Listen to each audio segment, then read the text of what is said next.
Buen día. Bueno, hoy vamos a continuar con nuestra exposición que quedó a la mitad el último sábado. Este hace parte del segundo capítulo de Génesis, eh, desde el cuarto versículo, puesto que ya los tres primeros lo vimos con anterioridad. Entonces, el hombre en el huerto del Edén.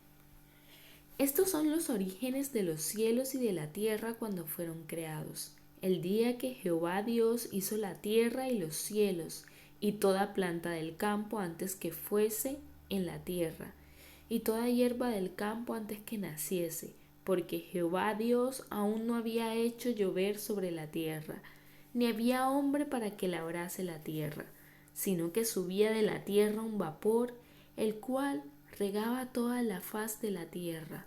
Entonces Jehová Dios formó al hombre del polvo de la tierra y sopló en su nariz aliento de vida, y fue el hombre un ser viviente.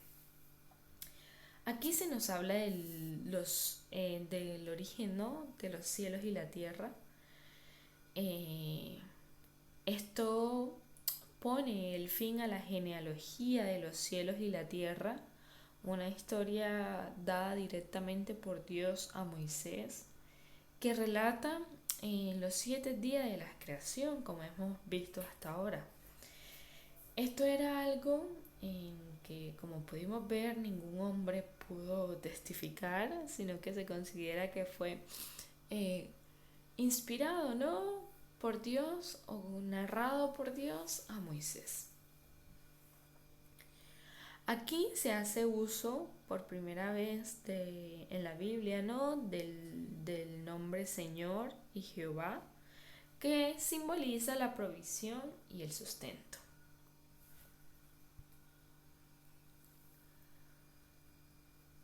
También vemos aquí la ausencia de plantas y lluvias. Esta historia comienza antes de que hubiera cualquier tipo de vegetación en la tierra en absoluto. Una época en la que solo había espacio y un mundo acuoso que conocemos, ¿no?, como tierra. El Señor todavía no había hecho llover sobre la tierra. Cuando Dios creó la vegetación en el tercer día, como estuvimos viendo, el hombre que aún no había sido creado para el cuidado, ¿no?, de la tierra, de la vegetación, todavía no había sido creado el hombre y no había lluvia. Había una gruesa capa de vapor de agua en la atmósfera exterior que fue creada en el segundo día de la creación, hecho sin ciclo de lluvia, tal como hoy en día la conocemos. Pero por el gran sistema de evaporación y condensación dio como resultado un fuerte rocío. También vemos en este pasaje la creación del hombre a partir del polvo. El Señor, ¿no?, formó al hombre del polvo de la tierra. Cuando Dios creó el hombre, Él hizo que fuera con los elementos quizás que nosotros consideramos más básicos, ¿no? El polvo. No es nada espectacular de lo que el hombre está hecho, pero sí es espectacular la manera en que tales cosas básicas se organizan. Vemos que cuando la Biblia habla del polvo significa como algo de poco valor, ¿no? Algo asociado quizás al bajo linaje. Luego aparece el aliento de vida de Dios, ¿no? Sopló en la nariz aliento de vida. Y fue el hombre un ser viviente. Con este aliento divino, el hombre se convirtió en un ser vivo. Sin embargo, podemos ver que el hombre es el único ser vivo que recibe este soplo de vida. Ni los animales, ni los ángeles, ¿no?, recibieron este soplo de vida. Porque también tenemos en cuenta y recordemos que el hombre es el único ser vivo que fue creado a imagen de Dios. Entonces, hay un trato especial directo de Dios con el hombre. También se nos habla del hombre como alma viviente. La palabra de aliento en hebreo es ruach, es la misma palabra que espíritu, como es el caso tanto en el antiguo griego que es neuma y en latín spiritus. Dios creó al hombre poniendo su aliento, su espíritu dentro de él.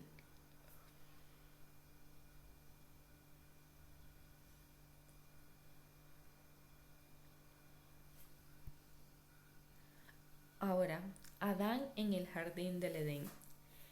Y Jehová Dios plantó un huerto en Edén al oriente y puso allí al hombre que había formado. Y Jehová Dios hizo nacer de la tierra todo árbol delicioso a la vista y bueno para comer, también el árbol de la vida en medio del huerto y el árbol de la ciencia del bien y del mal. Entonces aquí vemos que se nos habla del jardín del Edén, ¿no? Que fue creado por Dios. El Señor plantó un huerto en Edén al oriente. El Edén era significa específicamente plantado por Dios. Era un lugar hecho por Dios para hacer una morada perfecta para Adán y más tarde para Eva. Y puso allí, ¿no?, al hombre que había formado. Los detalles de la creación de Eva y Adán, de Adán y Eva, nos enseñan algo. Después de que leemos, ¿no?, como hemos venido haciendo, de leer Génesis 1, quizás se podría asumir que el hombre y la mujer fueron hechos al mismo tiempo. Pero el texto no dice específicamente así. Nosotros asumimos eso porque no se nos da mayor detalle, llamémoslo así. Pero esos detalles comienzan a aparecer en Génesis 2, ¿no? También vemos en este capítulo que el Señor Dios hizo nacer de la tierra todo árbol.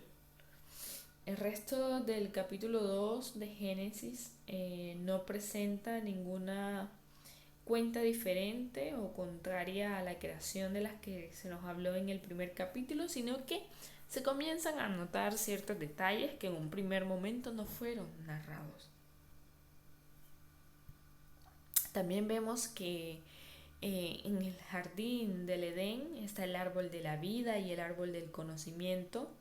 Estos árboles se encontraban entre todos los demás árboles que Dios creó y puso en el jardín del Edén. El árbol de la vida era conceder o mantener la vida eterna. Y Dios todavía tiene un árbol de vida a disposición de su pueblo que logramos a través de Jesús. Ahora, el propósito del árbol del conocimiento. El árbol del conocimiento del bien y del mal era el árbol de la tentación, se podría llamar. Comer la fruta del árbol le daría a Adán el conocimiento experimental tanto del bien como del mal. O bien también dicen que es posible que se haya llamado el árbol de la ciencia del bien y del mal, no para que el hombre conociera el bien y el mal, sino para que Dios pudiera probar el bien y el mal en el hombre.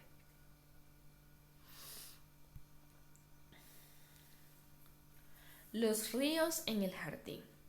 Y salía de Edén un río para regar en el huerto, y de allí se repartía en 4 brazos. El nombre de uno era Pisón. Este es el que rodea toda la tierra de Ávila, donde hay oro, y el oro de aquella tierra es bueno. Hay allí también bedelio y onice. El nombre del segundo río es Gihón. Este es el que rodea toda la tierra de Cus, y el nombre del tercer río es Hiddekel. Este es el que va al oriente de Asiria, y el cuarto río es el Éufrates. Vemos que hay un río, ¿no?, que salía del Edén. El relato del río que salía del Edén tiene una sensación detallada y vívida, como si hubiese sido, ¿no?, escrito por un testigo ocular. También se nos habla del río Pisón y otros ríos. Estos ríos nos dan nombres específicos que responden a los nombres de los ríos conocidos, ya sea en el mundo moderno o en el mundo antiguo.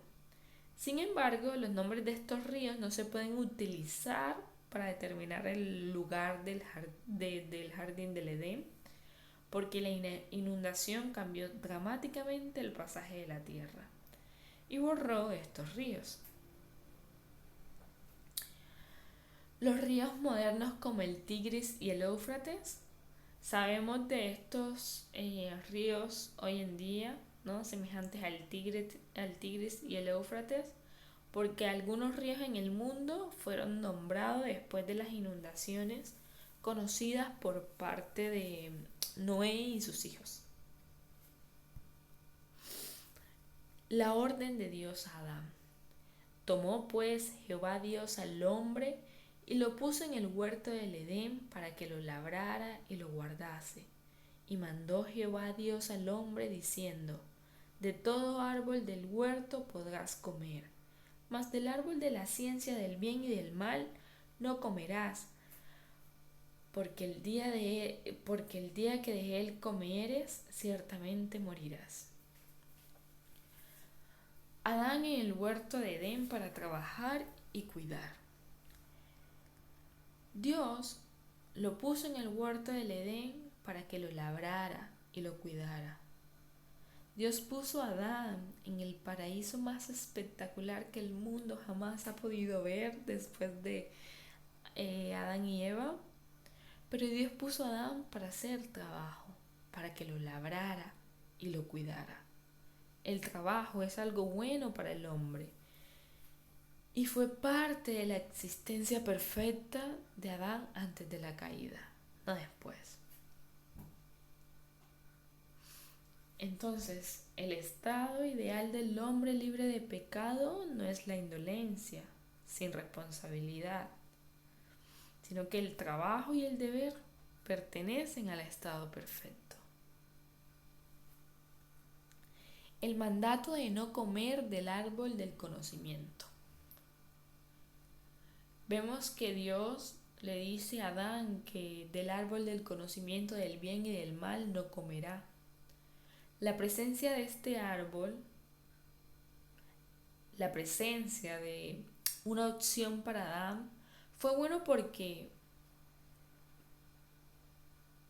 permitió a Adán el ser una criatura de libre albedrío. Tenía que ser una opción. Tenía que haber alguna oportunidad o alguna forma de rebelarse contra Dios. Si nunca hay un mandato o nunca hay algo prohibido, no puede haber una elección. Dios quiere nuestro amor y nuestra obediencia para Él. Pero para hacer el amor y la obediencia una opción.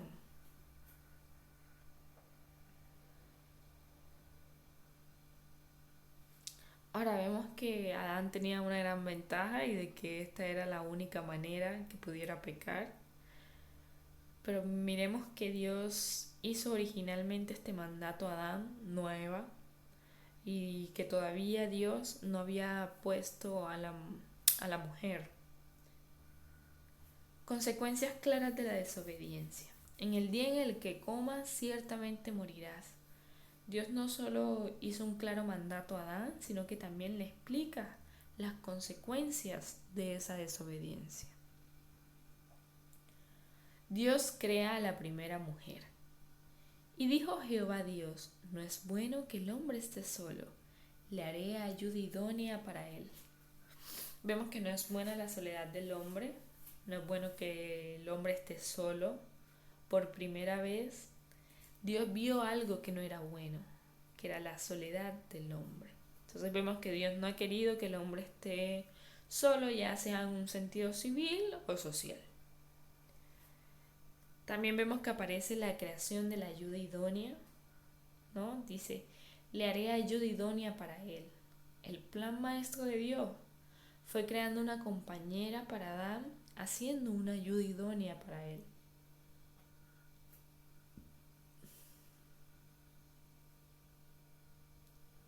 el liderazgo y la ayuda en el matrimonio.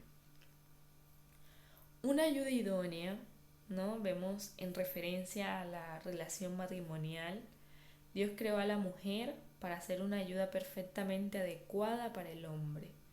Eso significa que Dios le dio el plan y programa de Adán para que Adán y Eva trabajaran juntos para cumplirlo. Entonces vemos que Dios ha ordenado a las mujeres a ser ayudantes en autoridad del hombre.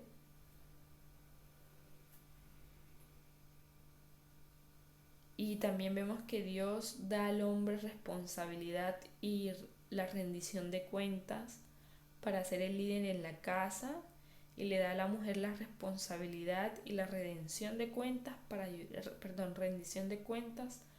ayudarle.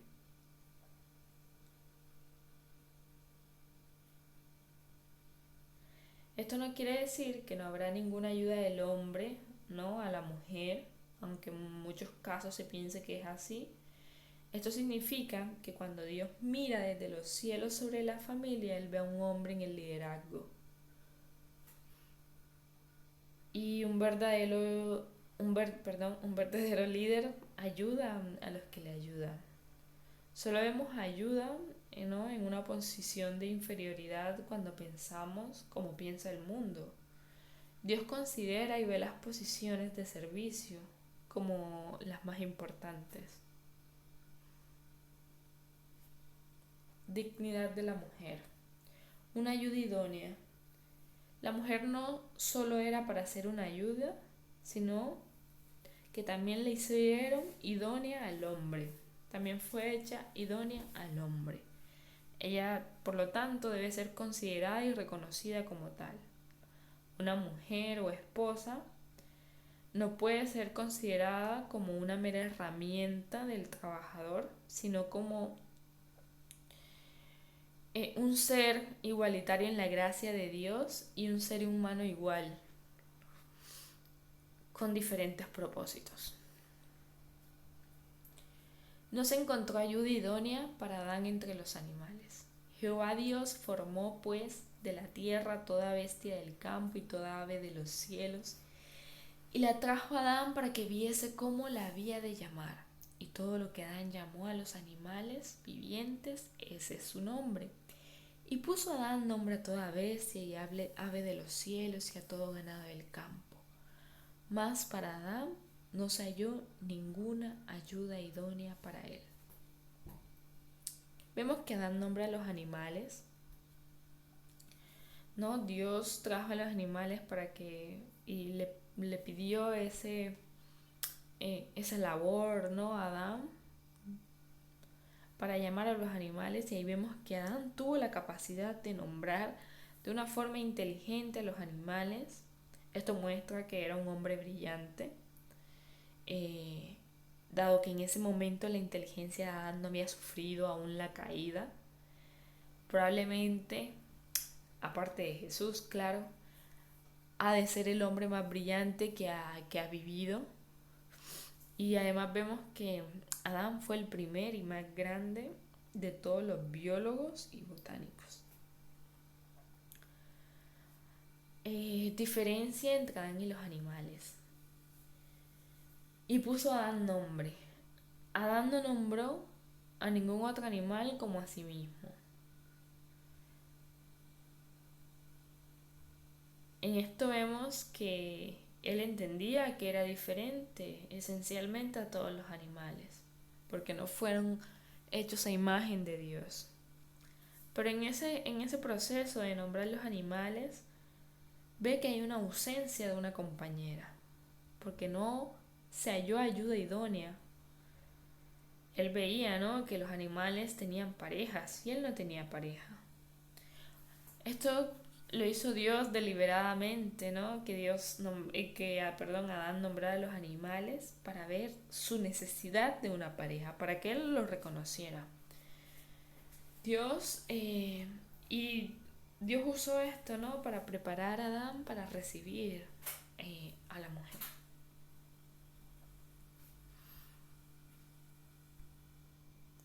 Dios hace la primera mujer del costado de Adán. Entonces Jehová Dios hizo caer sueño profundo sobre Adán, y mientras éste dormía, tomó una de sus costillas y cerró la carne en su lugar. Y de la costilla que Jehová Dios tomó del hombre hizo una mujer y la trajo al hombre. Entonces, el sueño profundo de Adán. Dios hizo caer en un sueño profundo a Adán. Se puede considerar esta como la primera cirugía grabada en la historia. Dios incluso usa una adecuada anestesia en Adán. Vemos también la creación de Eva a partir de Adán. De las costillas, ¿no?, que tomó el Señor del hombre e hizo a la mujer. Dios usó el propio cuerpo de Adán para crear a Eva, para que siempre le recuerde su unidad esencial. Entonces, cuando Adán conoció a Eva, iba a ver, o sea, él vio que eran de muchas maneras diferentes, pero nunca hay que olvidar que son esencialmente uno y que están hechos de la misma sustancia. Son más parecidos que diferentes.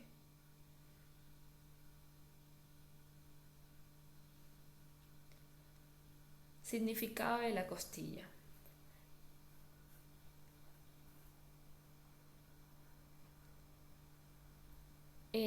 Bueno, también podemos saber, ¿no?, que la esposa de Cristo, que es la iglesia, se puede pensar un poco aquí, proviene de la herida hecha en el costado del segundo Adán, que es Jesucristo, y vemos como un poco desde el inicio, ¿no? Todo nos va hablando de Jesús, que es el centro de la Biblia. Ahora, hay algo que dice, un dicho, por decirlo de alguna manera, de que Dios hizo a la mujer no del pie del hombre para estar debajo de él, ni de la cabeza para ser más que él, sino que fue tomada, ¿no?, de la costilla para que él pudiera protegerla y del lado de su corazón para que él pudiera amarla. Un solo principio de la humanidad, él hizo una mujer. Es importante darse cuenta de que no hay dos principios de la raza humana, uno de Adán y otro de Eva, sino que un solo principio en la raza humana, que sale ¿de quién? De Adán. Dios trae Eva a Adán y la trajo al hombre, ¿no? Dios trajo a Eva a Adán y creó a Eva de Adán. Fue el primero, el origen y la cabeza. Ella fue creada para ser un ayudante apta perfectamente a él. El brillante entendimiento de Adán de qué está Eva y cómo se relaciona con él. Dijo entonces Adán: esto es ahora hueso de mis huesos y carne de mis carnes. Esta será llamada varona porque el varón fue tomada. Hueso de mis huesos.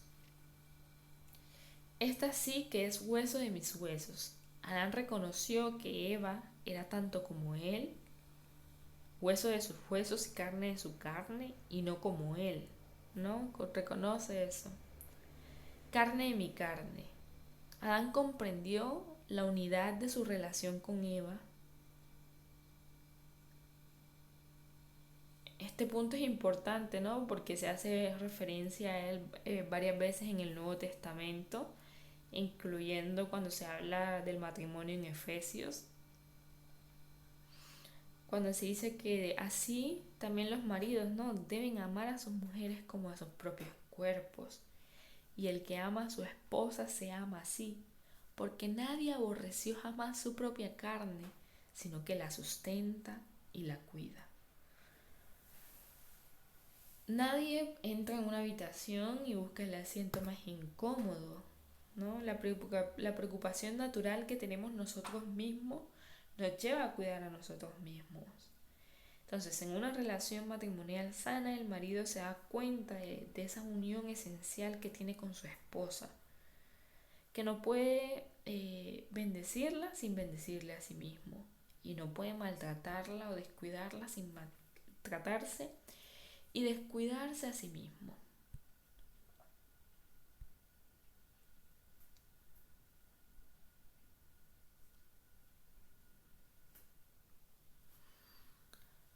diferentes pero unidos. Ella fue tomada del hombre. Adán reconoció que a pesar de que él y Eva eran uno, ella no era lo mismo que él. Él entendía que dos personas diferentes se convierten en una. Y ya lo dijo Pedro, ¿no? Que reconozcan que son uno con alguien diferente, alguien a quien hay que entender. Así mismo vosotros esposos vivid con ellas con comprensión, dando honor a la mujer como un vaso más frágil, la mujer como compañera. Esta será llamada mujer. La mujer ha sido definida por muchos como la combinación por el llamado y el nombre, como si fuera el llamado del hombre. Como ella le tentó a comer del fruto prohibido, pero esto no es el significado de la palabra original, como tampoco lo pretende ser, ya que la transgresión no se había cometido hasta entonces. Entonces fue llamada así desde antes, no después. El matrimonio de Adán y Eva. Por tanto, dejará el hombre a su madre y a su padre y a su madre, y se unirá a su mujer y serán una sola carne. Y estaban ambos desnudos, Adán y su mujer, y no se avergonzaban. Ellos serán una sola carne, ¿no? Aquí nos habla de la unidad en el matrimonio. Es un principio declarado en el matrimonio que se basa en la dinámica de la unidad. Una mujer y un hombre de verdad pueden unirse en una relación de una sola carne, pero deben ser unidas más allá de eso, en un hecho espiritual a través del matrimonio. Vemos que entonces el matrimonio es una institución divina.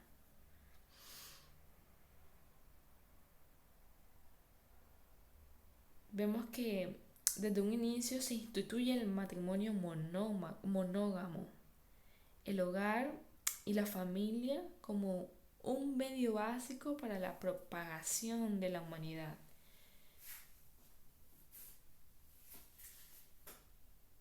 Porque Adán y Eva son la familia original. Esta es la familia ideal de Dios. No es la poligamia, no es el mantenimiento de los amantes, no es el adulterio, no es la convivencia homosexual, no es la promiscuidad, no es vivir juntos fuera del vínculo matrimonial. Es el ideal de Dios para la familia. Es la familia que estableció con Adán y Eva, ¿no? El matrimonio ideal que estableció Dios, el matrimonio establecido como debe de ser, es el que propuso con Adán y Eva. Una sola carne más allá de la unión sexual.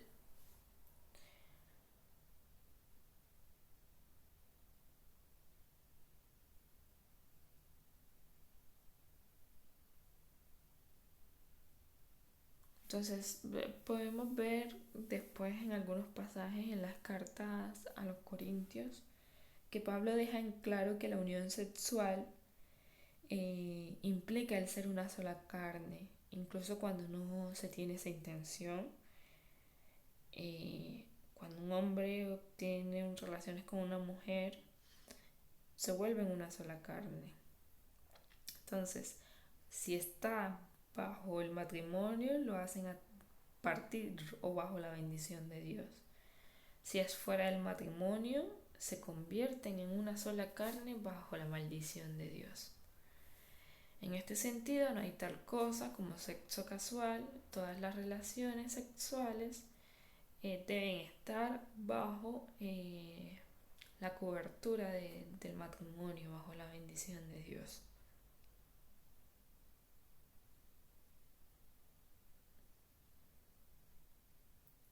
También vemos que aquí se habla de que estaban desnudos, sin vergüenza, y había pureza antes de la caída. No había vergüenza.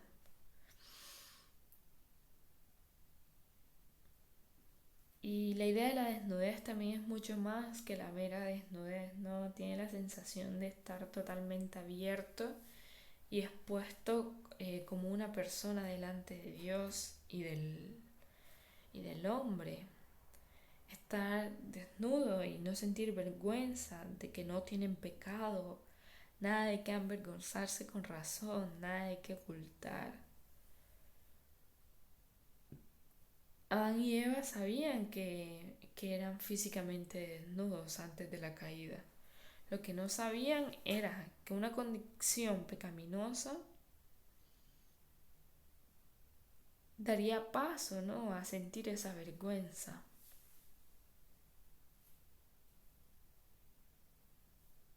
Entonces aquí un poco intentando resumir para no seguir extendiéndonos, pero siempre se puede sacar mucho más de cada versículo, incluso de estos dos capítulos. Entonces ahí un poco espero que haya sido un poco clara. Gracias.